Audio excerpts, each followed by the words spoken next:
করতেছে, চুরি করেছে। কিভাবে? পুরো ইউনিয়নে যে পরিমাণে আদায় হয়েছে সমস্ত বই তার কাছ থেকে যায়নি ইউনিয়ন পরিষদে। সাধারণ জনগণের মানে খেটে খাওয়া টাকা এই ইউনিয়ন পরিষদের দায় হচ্ছে ইউনিয়নের উন্নয়নমূলক কাজের জন্য, কিন্তু সেই টাকা সে কামরুল আদায়কারী কামরুল আছে তার সাথে করে সচিব দিয়ে পুরো টাকা মারে খাইছে। এক এক ওয়ার্ডে আমার 9 নম্বর ওয়ার্ডে বই খরচ হয়েছে থেকে 8টা, কিন্তু সে আমাকে এখন 5টা বই দেখাচ্ছে যে 5টা বই খরচ হয়েছে, কিন্তু আমার ওয়ার্ডে হচ্ছে খরচ হয়েছে 8টা বই। প্রত্যেকটাতে সে এভাবে দুর্নীতি করতেছে। সে এই দুর্নীতিগুলো কেন করতেছে? আচ্ছা, আমরাও তো এই বিষয় নিয়ে আসছিলাম, কিন্তু উনি আমাদের কাছে তথ্য দিতে আসছে না। কিছু হিসাব চাইলে সে কথা একটাই কথা যে আমি জানি না, আমি জানি না। কেন জানে না? সে জানে না, চুরি করতে তো ভালো জানে। সে একজন সরকারি কর্মকর্তা এই ইউনিয়ন পরিষদে, সে কেন এই কাজগুলো করবে? আমার ইউনিয়নে এসে আমার সাধারণ জনগণের টাকা সেভাবে মেরে চলে যাবে কিছুর জন্য? এই জন্য আমি তাকে মানে সাময়িক সময়ের জন্য আমি আটকিয়েছি। আমার এর প্রশ্নের উত্তর দিয়ে যেতে হবে তাকে, তাকে উত্তর দিতে হবে। আমার এখানে সাধারণ ইউনিয়ন পরিষদের জনগণের ইউনিয়ন পরিষদের উন্নয়নমূলক কাজের জন্য টাকা দেয় না, কিন্তু সেই উন্নয়নমূলক তো দূরে থাক, মানে এখানে সাধারণ যে আমরা 12 জন সদস্য আছে তাদের সম্মানী পর্যন্ত এখন পর্যন্ত 12 মাসের বাকি, কিন্তু সেটা কথা না। আমাদের সম্মানী যদি আয় হয় আমরা নেবো, না আইলে নেবো না, ওইটা কোনো ব্যাপার না। কিন্তু আমার ইউনিয়ন পরিষদের যে পরিমাণে আয় দেখাচ্ছে, পুরো আয় হচ্ছে কি মিথ্যা দেখাচ্ছে, পুরো মানে ভংসং দেখাচ্ছে। কেন? সে একজন সরকারি কর্মচারী, সে কেন এগুলো করবে?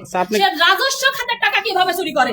ইউনিয়ন পরিষদে একটা রাজস্ব আয় না, সে রাজস্ব খাতের টাকা কেন চুরি করলো? এখন আমি তাকে সাময়িক ভাবে আটকেছি যে হচ্ছে সে এখান থেকে আমাকে উত্তর দিয়ে যেতে হবে, হিসাব দিয়ে যেতে হবে তাকে। আজ এই অনেকদিন 1 বছর হয়ে গেল তার কাছে হিসাব চাচ্ছি, সে কোনো হিসাবই দিচ্ছে না, শুধু এরকম জানি না জানি না জানি না শুধু বলতেছে। আচ্ছা, সে কেন? তাকে হিসাব দিয়ে যেতে হবে।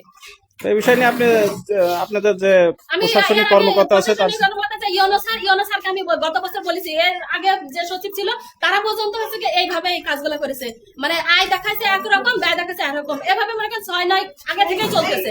কিন্তু এই পর থেকে হচ্ছে কি আমি ইউনো স্যারকে বলি যে স্যার এখানে হচ্ছে কি ই করলে, এই যে আদায় করতে দিলে এরা কিন্তু আবারও সেই চুরি করবে। ইউনো স্যার তখন আমাকে বললো যে আপনি তাদের আদায় হচ্ছে কি বাধা দিতে পারেন না। আমি ঠিক আছে, যদি বাধা না দিতে পারে আমার বাধা দেওয়ার দরকার নেই, কিন্তু সঠিকভাবে আদায় হতে হবে, সঠিকভাবে ইউনিয়ন পরিষদে জমা হতে পারে। সে টাকাগুলো যে আদায় হয় সেই টাকা তারা মানে অ্যাকাউন্ট পর্যন্ত পৌঁছায় না, অ্যাকাউন্টেও তারা দেয় না। আমরা এই বিষয় নিয়ে আমরা ট্যাক্সের বিষয় নিয়ে যে অনিয়মের একটা অভিযোগ পেয়েছিলাম, আমরা আপনাদের প্রশাসনিক কর্মকর্তা যে নিয়োগ আছে তার সাথেও কথা বলছি। উনি নতুন এসে হচ্ছে এত পর্যন্ত কতটুকু হিসাব নিছে সেটা সে বলতে পারবে, সেটা আমি জানি না। সেটা দেওয়ার কথা বললেও কিন্তু উনি আমাকে কালক্ষেপণ করছে এবং ইউনোর সাথে মিটিং আছে অজুহাত দেখায় উনি চলে যেতে চাইছে। ঠিক আছে, এটা সে বলতে পারে, সে যতটুকু জানে ততটুকু বলেছে। এক কথায় আমাকে উত্তর দিতে হবে, মানে হিসাব দিতে হবে। এই সাধারণ জনগণের টাকা নিয়ে তারা কেন আত্মসাৎ করতেছে? আচ্ছা, আপনাকে এগুলো কেন করতেছে? আপনাকে চেয়ারম্যান মনে হয় ডাকছে, একটু না চেয়ারম্যান ডাকু, সে এখানে কথা বলে, এখান থেকে আমি তাকে বেরোতে দেবো না। সে এখানে আমাকে উত্তর দিয়ে তারপরে যেতে হবে, শেষ কথা। আচ্ছা আচ্ছা, বুঝতে পারছি। ঠিক আছে, এই বিষয় নিয়ে আপনি কি বলছেন তাই বলেন।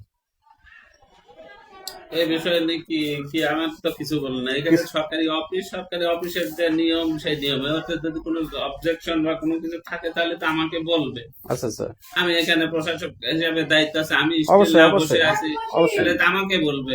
হ্যাঁ হ্যাঁ, উনি বলছে যে ইউনো সাহেবের সাথে আমার মিটিং আছে, এই জন্য আমি চলে যাচ্ছি। কিন্তু না, ওনার মিটিং আছে আর 2টা-2:30টার সময় মিটিং আছে, সেটা ঠিক আছে। তো ঠিক আছে, যদি কোনো কিছু থাকে সেটা আমাকে বলতে বলুন। ওকে, ওনার সাথে কি বলবো। তো ঠিক আছে, আমরা তাহলে